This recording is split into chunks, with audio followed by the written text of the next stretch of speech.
जय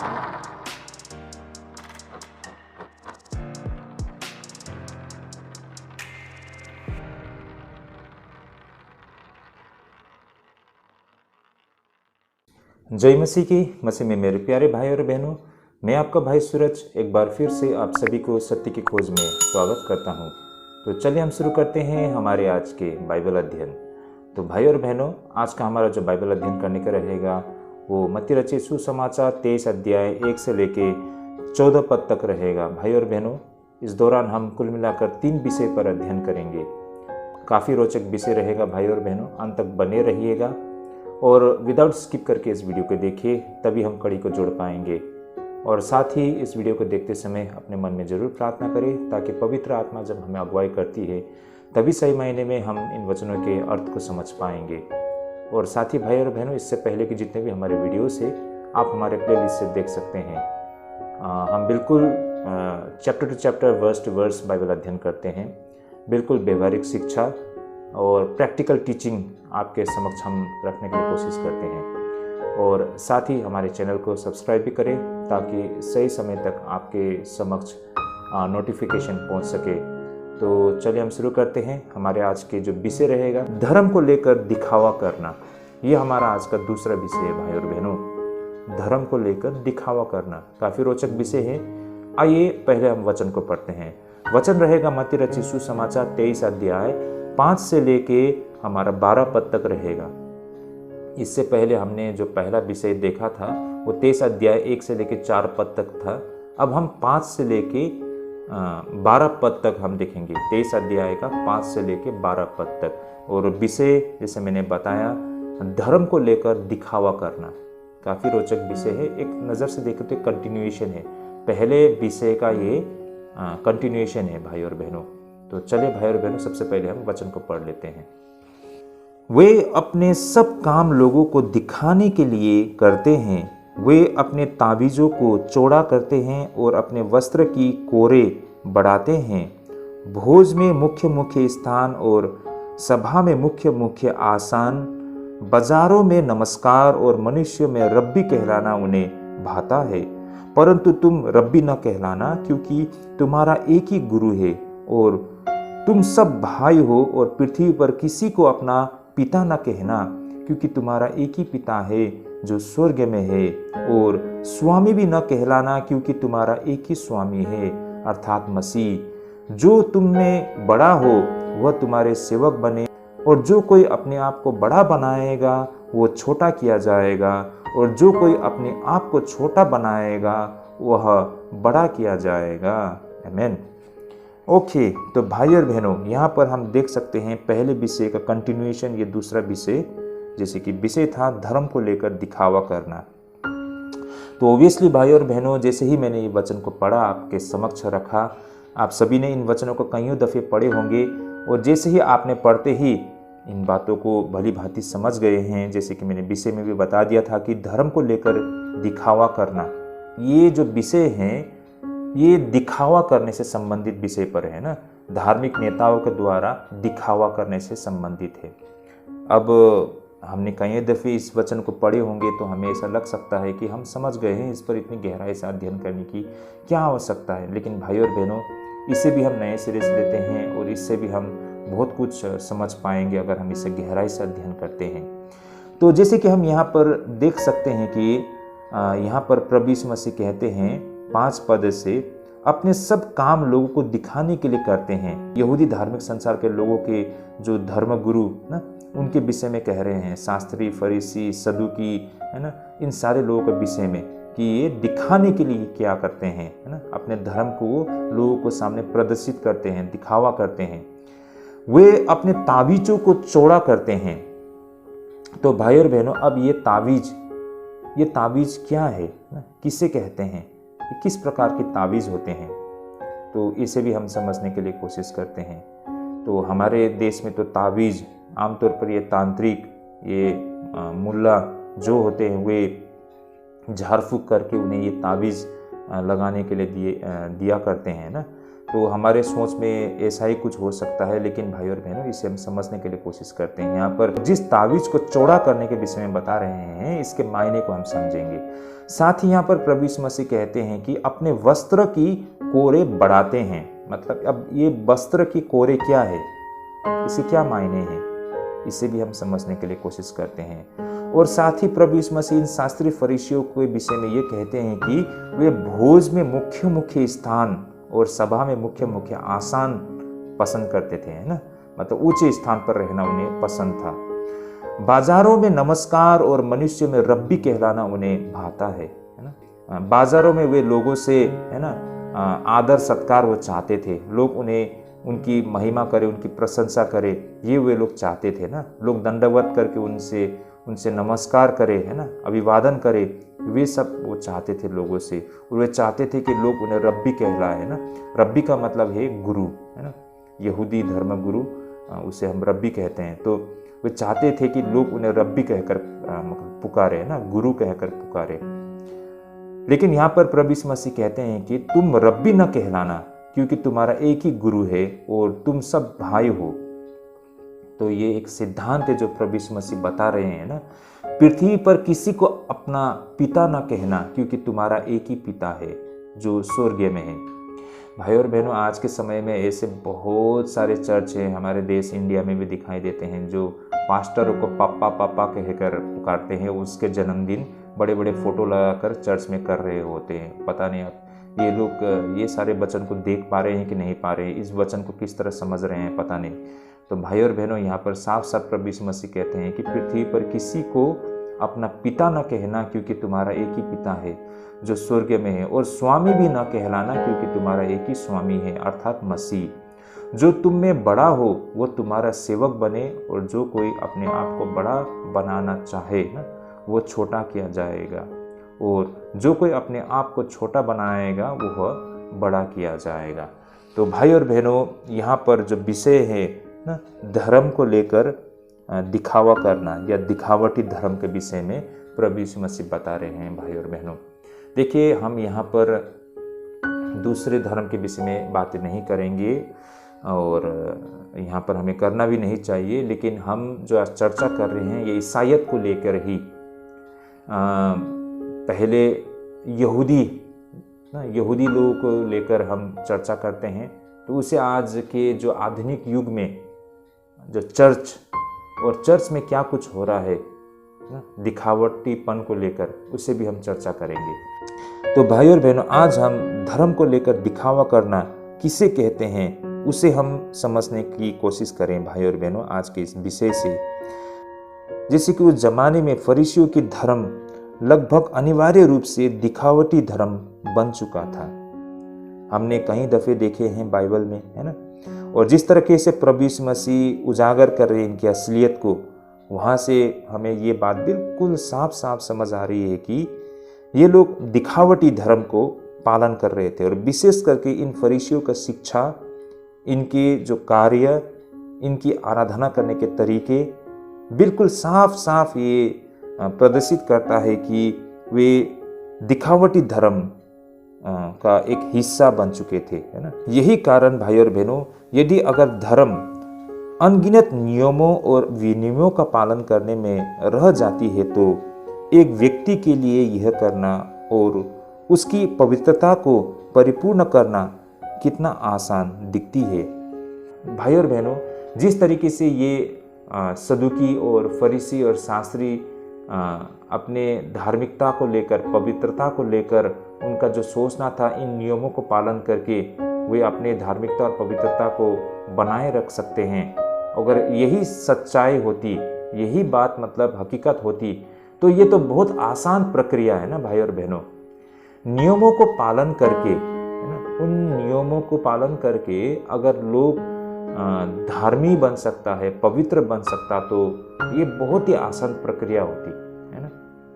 देखिए, यही चीज आज हम हिंदू धर्म में भी दिखाई देता है, मुसलमान धर्म में भी हम दिखाई देते हैं, है ना। बस वो रीति रिवाज और नियमों को पालन करके अपने आप को शुद्ध और पवित्र समझते हैं। ऐसा ही कुछ इन शास्त्री और फरीसी में भी उस जमाने में हम देख पाते थे, है ना। बहुत सारे उन्होंने रीति रिवाज बनाए थी, नियम कानून बनाया था, उसे बहुत ही कठोरता से वो लोग अभ्यास में लाते थे और उनको लगता था कि ये करके वे लोग धर्मी और पवित्र बन गए थे। और इसी की निंदा तो प्रभु यीशु मसीह कर रहे हैं ना। और सही मायने में भाइयों और बहनों, इन नियमों को पालन करके पवित्र बन जाना या दिखना ये बहुत आसान है, लेकिन हकीकत कुछ और है। क्योंकि हम सब जानते हैं हमारा परमेश्वर हमारा हृदय देखते हैं ना, हम अंदर से कितने मतलब शुद्ध और पवित्र है ना, कितने साफ है। बाहर की हमारी जो रीति रिवाज नियम कानून को पालन करके हम जितना शुद्ध और पवित्र दिखना चाहते हैं, उससे परमेश्वर को कोई फर्क नहीं पड़ता है। परमेश्वर हमारे हृदय को देखते हैं, है ना। तो वास्तव में सिद्धांत ये थी, लेकिन इन शास्त्री फरीसियों ने जोर दिया बाहरी जो रीति रिवाज को पालन करने में। तो भाई और बहनों, यहाँ आज के इस पाठ में हम देख पाते हैं कि प्रभु यीशु मसीह फरीसी की इन्हीं कुछ कार्यों को, रीति रिवाजों को चयन करते हैं, जिसे लेकर फरीसी दिखावटी करते थे भाई और बहनों। जिसमें से हम सबसे पहले देख सकते हैं जो कि प्रभु यीशु मसीह उन तावीज़ों के विषय में कहते हैं। जैसा प्रभु यीशु मसीह कहते हैं ना, अपने तावीज़ों को चौड़ी किया करते हैं। अब ये तावीज़, जैसे मैंने शुरुआत में भी कहा है ना, जो वो दिखावा करने के लिए जो तावीज़ अपने देह में लगाते थे, इसके क्या मायने हैं। जैसे कि निर्गमन 13 अध्याय में अगर हम देखते हैं तो परमेश्वर के आज्ञाओं के बारे में ऐसा कहा गया है कि यह तुम्हारे लिए एक चिन्ह के रूप में होगी और तुम्हारी आंखों के बीच एक स्मारक होगी। इन्हीं आज्ञाओं को पूरा करने के लिए हम यहाँ पर देख पाते हैं ये जो यहूदी प्रार्थनाओं को पहनते थे, और आज भी ये लोग बहुत ही सक्रिय रूप से इन सारे चीज़ों को पहना करते हैं, जिसे टैफिलिन या फिर तावीज हम कहते हैं। इसे वे सब्बत और विशेष पवित्र दिन को छोड़कर हर दिन पहना करते थे। वे चमड़े के छोटे बक्से की तरह होते थे, जिसे वे कलाई पर और माथे पर बांधा करते थे। जैसे कि भाई और बहनों, इन तस्वीरों में आप लोग देख पा रहे होंगे, है ना। विशेष करके 2 प्रकार के ये तावीज़ होते थे, जो कि एक माथे पर लगाया जाती थी और दूसरा अपने हाथों के कलाइयों पर। जैसे कि इस तस्वीर में आप देख पा रहे होंगे किस तरीके से वे अपने कलाई में इस तावीज़ों को बांधा करते थे। तो भाई और बहनों, ये चमड़े से बना हुआ छोटी छोटी डिब्बी होती थी, और ये 2 प्रकार के चमड़े के डिब्बी होती थी, और इसे वे इसलिए बांधा करते थे, जैसे कि निर्गमन 13 अध्याय में बताया गया है कि परमेश्वर के आज्ञाओं के बारे में, जैसे कि यह तुम्हारे लिए एक चिन्ह के रूप में होंगे और तुम्हारी आंखों के बीच में एक स्मारक होगी। तो भाई और बहनों, इन्हीं आज्ञाओं को पूरा करने के लिए जो परमेश्वर के द्वारा निर्गमन 13 अध्याय में हमको दिखाई देती है, तो इन्हीं आज्ञाओं को पूरा करने के लिए यहूदी इन प्रार्थनाओं को पहनते थे और आज भी पहना करते हैं, जैसे मैंने कहा। और इसे टैपलिन कहा जाता है या फिर इसे ताबीज़ भी कहा सकते हैं। इसे वे सब्बत और विशेष पवित्र दिन को छोड़कर हर दिन पहना करते थे। तो भाई और बहनों, वे चमड़े के छोटे बक्से की तरह होते थे, जिसे मैं बार बार कह रहा हूँ, जिसे कि आप लोग इन तस्वीरों में भी देख पा रहे हैं ना, जिसे वे कलाई पर और माथे पर बांधा करते थे। मतलब 2 प्रकार की डिब्बी होती थी। कलाई पर बांधी गई डिब्बी एक छोटी सी चमड़े की डिब्बी होती है। इसके अंदर एक चर्म पत्र के रोल होती है, जिस पर 4 ग्रंथ लिखे होते हैं। भाई और बहनों, इन सारे ग्रंथ को मैं या इन वचनों को पढ़ना नहीं चाहूँगा, लंबा हो जाएगा। आप लोग खुद ही इसे देख सकते हैं। जैसे कि भाई और बहनों, यहाँ पर हम देख सकते हैं निर्गमन 13 अध्याय 1 से लेकर 10 पद तक पहली वाली, दूसरी वाली निर्गमन 13 अध्याय 11 से 16, और तीसरी वाली व्यवस्था विवरण 6 अध्याय 4 से 9, और चौथी वाली व्यवस्था विवरण 11 अध्याय 13 से लेकर 21 पद तक। तो ये 4 जगह से ली गई होती थी भाई और बहनों। तो इन वचनों को, इन प्रार्थनाओं को वे इन चमड़े के डिब्बे में डालकर वे अपने हाथों की कलाइयों पर रखते थे।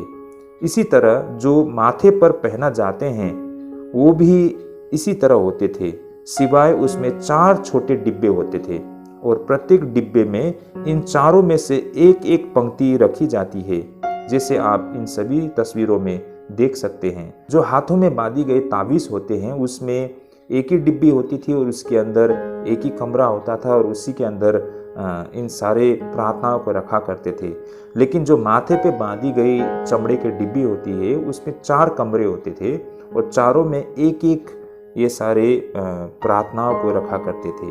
तो इस तरह से भाइयों और बहनों, परमेश्वर के आज्ञा को पालन करते हुए ये सारे लोग उस जमाने से आज तक हम देख पाते हैं इन तावीज़ों को अपने हाथों की कलाइयों और अपने माथों पर बांधे करते थे, जिसे टैपलिन या फिर तावीज़ कहते हैं। भाइयों और बहनों, इसी संदर्भ में प्रभु यीशु मसीह कहते हैं कि ये फरीसी अपनी ओर लोगों को ध्यान आकर्षित करने के लिए ये ताम्रपत्र लगाया करते थे, बल्कि विशेष रूप से बड़े आकार के तावीज़ों को लगाया करते थे ताकि वह व्यवस्था के प्रति अपनी अनुकरणीय आज्ञाकारिता और धार्मिकता का प्रदर्शन कर सके। तो भाई और बहनों, इसी बातों को यहाँ पर प्रभु यीशु मसीह जोर दे के कह रहे थे कि वे अपने ताबीज़ों को ना बड़ी बड़ी आकार में बनाकर वो लगाया करते थे ताकि लोगों को दिखाई दे कि वे सचमुच परमेश्वर की उन आज्ञाओं को पालन कर रहे हैं। ये ताबीज़ की आकार बड़े बड़े, जितने बड़े उतना ही लोगों को दिखाई देगा, उनकी सोच में थे ना। तो इस तरह उनका ये रवैया थी, मतलब वो दिखावा करते थे।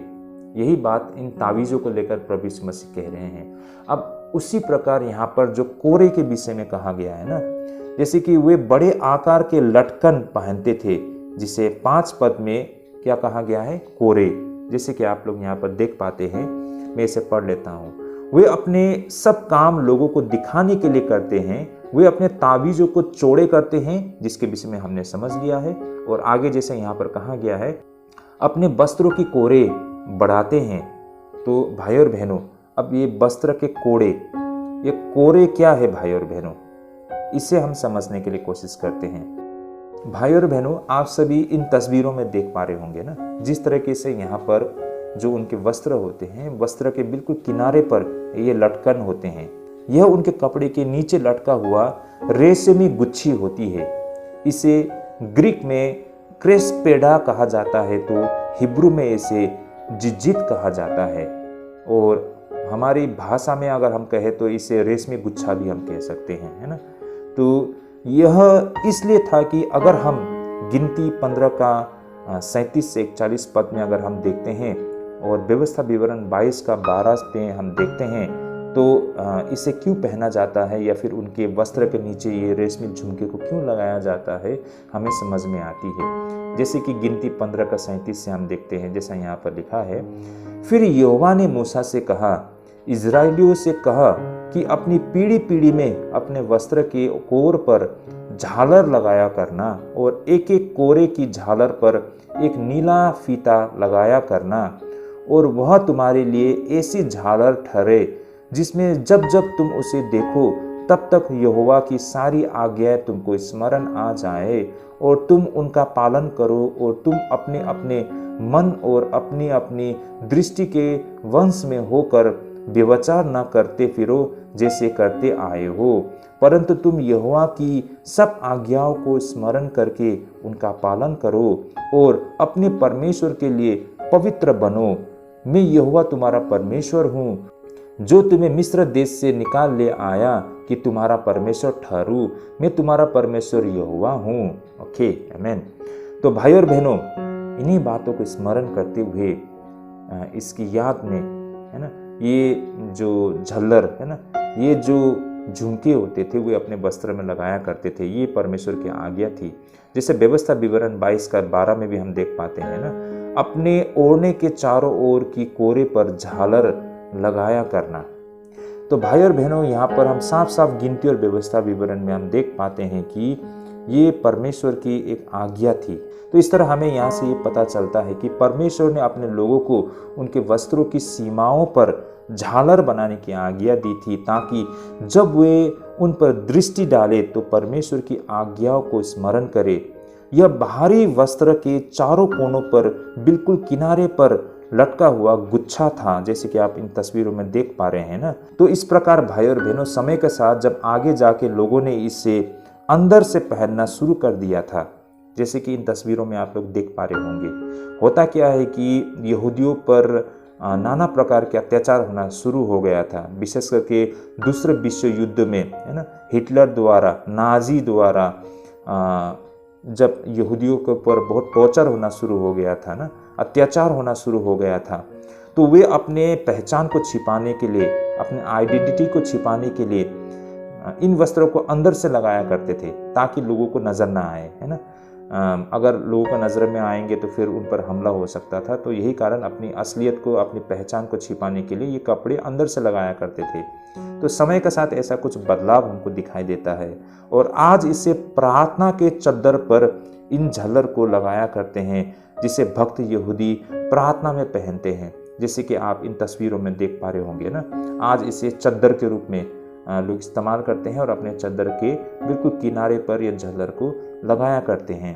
तो इसे क्यों लगाना चाहिए, जैसे कि हमने गिनती और व्यवस्था विवरण में देख लिया है ना, ताकि जब वे उन पर दृष्टि डाले तो परमेश्वर की आज्ञाओं को वे स्मरण करें, है ना।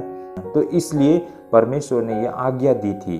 तो भाई और बहनों, अब यहाँ पर प्रभु यीशु मसीह इसी संदर्भ में कह रहे हैं कि उस जमाने में ये जो फरीसी होते थे, विशेष रूप से बड़े आकार के इन लटकनों को, इन झल्लरों को बनाया करते थे ताकि वे आज्ञाओं को याद करने के लिए नहीं, बल्कि अपनी ओर ध्यान आकर्षित करने के लिए और धर्मी होने की दिखावा करने के लिए।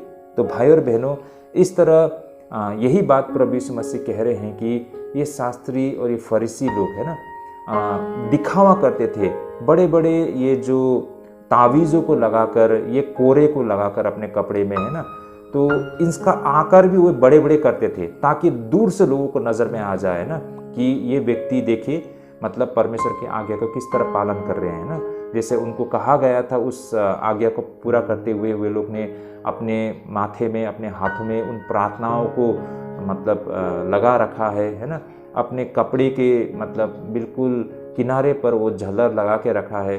तो वो दिखाने के लिए कोशिश करते हैं कि वे परमेश्वर की आज्ञा किस प्रकार से वो पालन कर रहे हैं ना, और कितनी गंभीरता से उन आज्ञा को पालन कर रहे हैं।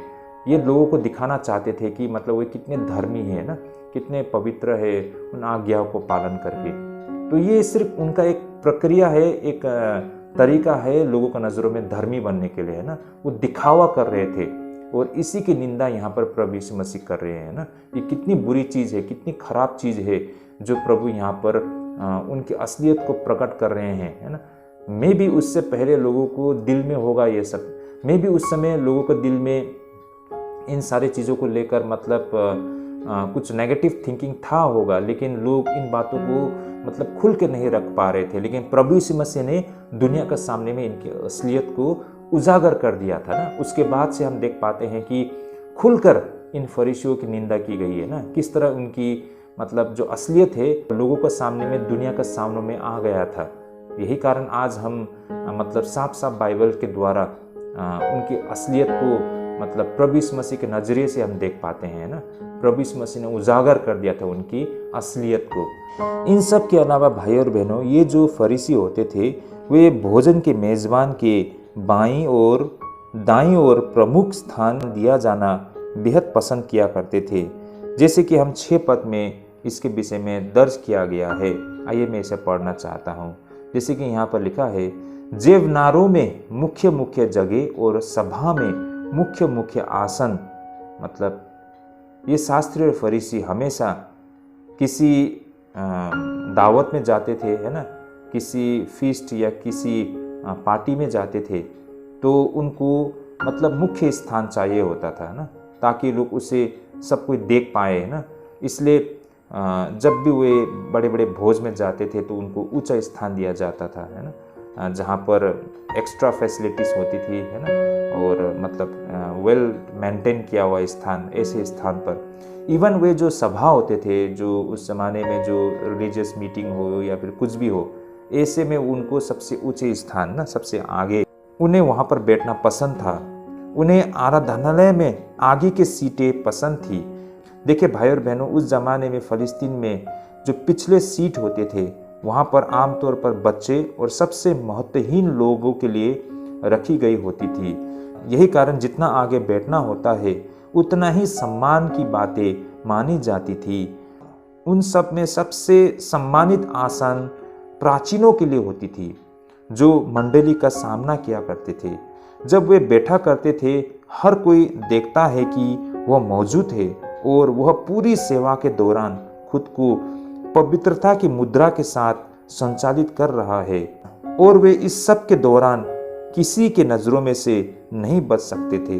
कहने के तात्पर्य वे सबके नज़रों में होते थे ना।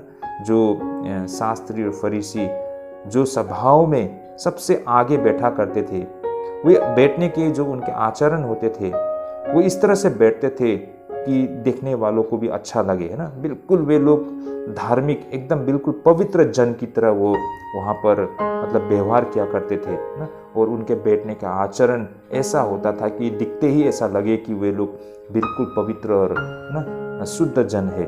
तो इस तरह से हमेशा लोगों की नज़रों में वे होते थे और लोग भी उसी तरह उन्हें सम्मान दिया करते थे, भाई और बहनों। और यही नहीं भाई और बहनों, इससे भी आगे बढ़े तो हमें दिखाई देता है कि वे सारे फरीसी अपने आप को रब्बी के रूप में संबोधित किया जाना और सबसे बड़े सम्मान के साथ व्यवहार करना पसंद किया करते थे। जैसे कि 7 पद में हम देख पाते हैं ना, जैसे यहाँ पर लिखा गया है, और बाजारों में नमस्कार और मनुष्य में रब्बी कहलाना उन्हें भाता था। तो भाई और बहनों, यहाँ पर लोग उन्हें रब्बी कहकर पुकारे, है ना, संबोधित करे, ये उनको अच्छा लगता था। वो चाहते थे कि लोग उन्हें रब्बी कहकर बुलाए ना, हे गुरु, है ना, हे रब्बी।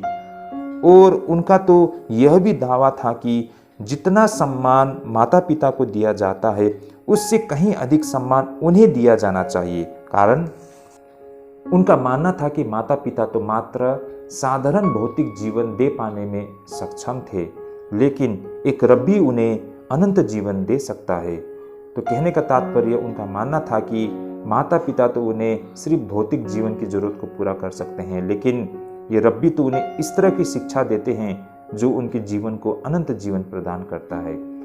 यही कारण है कि उनका मानना था कि माता पिता से भी कहीं अधिक उन्हें आदर देना चाहिए। भाई और बहनों, ये सिर्फ नहीं, वे तो अपने आप को पिता कहलाना पसंद करते थे। जैसे कि आप सभी को याद होगा, दूसरे राजा 2 के 12 में दर्ज किया गया है, एलिसा द्वारा एलिया को पिता कहा गया था ना। जैसे कि उसे विश्वास का पिता के रूप में हम देख पाते हैं दूसरी राजा 2 के 12 में। आइए मैं इसे आप सभी के समक्ष रखना चाहूँगा। जैसे दूसरी राजा 2 का 12, और उसे एलिसा देखता और पुकारता रहा, हाय मेरे पिता, हाय मेरे पिता, हाय इज़राइल के रथ और सवारों। जब वह उसको फिर देख न पड़ा, तब उसने अपने वस्त्र फाड़े और फाड़ कर 2 भाग कर दिए। तो भाई और बहनों, यहाँ पर हम जिस तरह देख पाते हैं, एलिशा एलिया को हाय मेरे पिता, हाय मेरा पिता कहकर संबोधित करते हैं। तो इसी प्रकार ये शास्त्री और फरीसी भी चाहते हैं कि लोग उन्हें पिता कहकर संबोधित करें, है ना। जिस तरह एलिशा ने एलिया को अपना पिता कहकर विश्वास के पिता के रूप में दिखाया था। लेकिन भाई और बहनों, प्रभु यीशु मसीह यहाँ पर जोर देकर कहता है कि हर विश्वासियों को यह याद रखना चाहिए कि उसके एक ही गुरु है और वह गुरु मसीह है, और विश्वास में एक ही पिता है और वह स्वयं पिता परमेश्वर है, जो कि हम 9 और 10 पद में भी देख पाते हैं, मत्ती 23 का 9 और 10 में। और पृथ्वी पर किसी को अपना पिता न कहना, क्योंकि तुम्हारा एक ही पिता है जो स्वर्ग में है, और स्वामी भी न कहलाना, क्योंकि तुम्हारा एक ही स्वामी अर्थात मसीह। तो भाई और बहनों, इस तरह इन बातों को हमेशा हमें ख्याल रखना है कि हम किसी भी सांसारिक लोगों के सामने, मतलब परमेश्वर के सामने जिस तरह हम दंडवत करते हैं, उस तरह से ऐसे किसी भी सांसारिक जो रिलीजियस लीडर्स होते हैं ना, धार्मिक नेता लोग होते हैं, उनको हम आराधना ना करें। लेकिन दुख की बात, ये सब कुछ हो रहा है। देखिए, हम कैथलिक लोग के बीच में भी हम देख पाते हैं, है ना, वे लोग मरियम के साथ प्रार्थना कर रहे हैं। उनका मानना है कि मरियम प्रभु यीशु मसीह का मतलब माता है। भाई और बहनों, प्रभु यीशु मसीह का माता कैसे हो सकता है? प्रभु यीशु मसीह कौन थे? प्रभु यीशु मसीह स्वयं देहधारी परमेश्वर थे। क्या परमेश्वर की माँ मरियम हो सकता है क्या? तो फिर आप क्यों मरियम से प्रार्थना करते हैं, उसके आगे दंडवत करते हैं। तो भाइयों और बहनों, ये सिर्फ नहीं, आज के समय में तो हम देख पाते हैं कि कलीसिया में लोग जो उनके धार्मिक गुरु होते हैं उनकी आराधना करते हुए दिखाई देते हैं। अब बोलेंगे कि ऐसा कुछ नहीं होता है। आप इसे किस तरह लेंगे कि वे अपने चर्च के अंदर में अपने धर्म गुरु के बड़े बड़े तस्वीर फोटो लगाकर केक काट रहे हैं, है ना। एक नज़रिए से, एक तरीके से तो आप मतलब उसकी महिमा और प्रशंसा कर रहे हैं, उसके दंडवत कर रहे हैं। बहुत लोगों के लिए वो पापा है, वो पापा कहते हैं उसे। वे परमेश्वर की शिक्षा ना, परमेश्वर का अनुसरण नहीं कर रहे हैं, उस व्यक्ति का अनुसरण कर रहे हैं। ये कितनी भयानक बातें हैं भाई और बहनों। यहाँ पर प्रभु यीशु मसीह ने साफ साफ कहा है, जैसे कि इन वचनों में हम देख पाते हैं 9 और 10 पद में। तो इस तरह भाई और बहनों, यहाँ पर उन फरीसियों के कपड़े पहनने के तरीके और कार्य करने के तरीके दूसरे लोगों को आकर्षित करना था। हमें यहाँ पर यह याद रखना होता है कि ईसाई की पूरी जोर इस पर होना चाहिए कि खुद को खत्म करे, ताकि लोग उसके अच्छे कामों को देखें तो वे उसकी नहीं बल्कि स्वर्ग में उसके पिता की महिमा करें। कोई भी धर्म या फिर शिक्षा का दिखावा करता है, अपने कार्य में और हृदय में और अभिमान उत्पन्न करता है, वह झूठा धर्म और एक झूठा शिक्षा है। तो भाई और बहनों, इन बातों को आज हमें स्पष्ट होने की आवश्यकता है। दिखावा करना, धर्म को लेकर दिखावा करना, है ना, वो व्यक्ति झूठा है, इस बात को समझ जाइए। कुछ लोग ऐसे होते हैं, हम कलीसिया में देखते हैं प्रार्थना करते वक्त, है ना, मतलब वो इतना जोर जोर से चिल्ला के प्रार्थना करता है ना, जमीन में गिरते हुए, लड़ते हुए, है ना, बिल्कुल चिल्ला चिल्ला की मतलब प्रार्थना कर रहा है ना। और प्रार्थना भी इस तरह की प्रार्थना होता है कि वो ऐसा लगता है कि वो हर किसी के लिए प्रार्थना कर रहा है ना, मतलब हर किसी को याद कर रहे हैं प्रार्थना में। एक नज़र से देखे तो वाह, हमेशा लगता है ना कि कितना ये व्यक्ति आत्मिकी है ना, कितने मतलब वो जोर से प्रार्थना कर रहा है ना, दिल से प्रार्थना कर रहा है, ऐसा लगता है। ठीक है, यहाँ तक सही है, लेकिन वो व्यक्ति को आप उनके व्यक्तिगत जीवन में देखिए, उसका आचरण को देखिए। जिस तरह से वो कलीसिया के अंदर में प्रार्थना कर रहा था और उनका जो व्यक्तिगत जीवन है, कहीं पर भी वो मेल नहीं खाती है, बिल्कुल अलग व्यवहार। एक मीट के टुकड़े के लिए वो लड़ रहे हैं। थोड़ी देर पहले चर्च के अंदर में वो गिर पड़ के, गिरते हुए, लड़ते हुए, मतलब रोते हुए, चिल्ला चिल्ला कर, चीख चीख कर प्रार्थना कर रहे थे। वो भी 5-10 मिनट नहीं, आधा घंटे तक। हर किसी का प्रार्थना समाप्त हो गया, लेकिन उसका प्रार्थना समाप्त नहीं हो रहा है। आधे घंटे तक प्रार्थना कर रहा है ना। मतलब ऐसा प्रार्थना कर रहा है कि मतलब वो हर बातों को जोड़ के जा रहा है, वो खत्म ही नहीं करना चाहता है प्रार्थना को। वास्तव में ये प्रार्थना वो परमेश्वर से नहीं कर रहा है, लेकिन वो दिखा रहा है लोगों को कि देखो मैं किस तरह से प्रार्थना कर सकता हूं, है ना। हर इंसान के बारे में, हर वो व्यक्ति को याद कर करके वो प्रार्थना कर रहा है, मतलब खींच रहा है, प्रार्थना को लंबा खींच रहा है। 15 मिनट, 20 मिनट, आधा घंटा तक खींच लिया। उसको पता है सबका प्रार्थना खत्म हो गया है, और उसका हमेशा ये कोशिश रहता है कि वो अंत में प्रार्थना खत्म करे, हमेशा वो उसका जोर होता है। तो आधे घंटे तक में चीख चीख कर, गिरते पड़ते, मतलब उसने प्रार्थना की। सेवकाई भी खत्म हो गया, सेवकाई से बाहर निकले, क्रिसमस का भोज तैयार किया है। अब खाना खाने को बैठे हैं, तो एक मीट का टुकड़ा कम पड़ने पर वो उस मीट बांटने वाले के ऊपर वो मतलब पूरा फायर करना शुरू कर दिया ना, उस पर मतलब पूरा हमला करना शुरू कर दिया, उस पर चीखना शुरू कर दिया। तो थोड़ी देर पहले जिस तरह से प्रार्थना कर रहा था, अब वो उसका व्यवहार बिल्कुल अलग है। क्या कहेंगे यहाँ, है ना, इस व्यक्ति के विषय में आप क्या कहेंगे? टोटल ढोंगी, वो दिखावा कर रहा था भाई और बहनों। तो यही बात है भाई और बहनों, आज के समय में भी हमारे चर्च में हमको ऐसे बहुत सारे लोग दिखाई देते हैं। हमारे अगुआ लोग, बहुत सारे लोग होते हैं, जब वो उपदेश देते हैं तो वो जो पुलपिट होते हैं उसमें हाथों से ठोक ठोक कर इस तरह से मतलब अपनी बातों को रखते हैं। मतलब अच्छा लगता है एक नज़र से देखे तो, मतलब वो पूरी जोर लगा रहे हैं कि उन सच्चाई को, उन सत्य को लोगों तक मतलब रखने के लिए।